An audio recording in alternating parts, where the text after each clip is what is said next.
بسم اللہ الرحمن الرحیم۔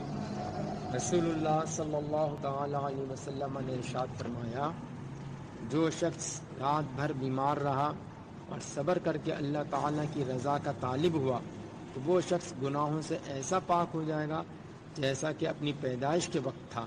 بحوالہ کنز العمال۔ بسم اللہ الرحمن الرحیم۔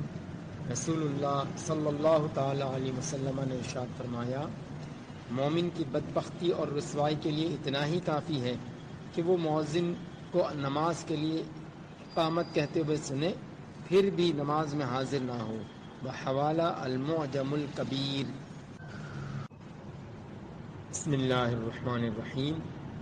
حضرت علی شیر خدا رضی اللہ تعالی عنہ سے کسی نے سوال کیا کہ آپ کے اس قدر قوی حافظہ کا سبب کیا ہے؟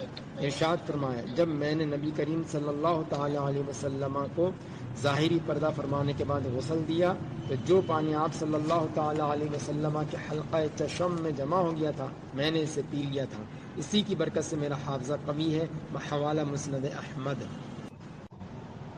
بسم اللہ الرحمن الرحیم۔ قال رسول اللہ صلی اللہ تعالی علیہ وسلم، ان علی منی وانا منہ وهو ولی کل مؤمن من بعدی۔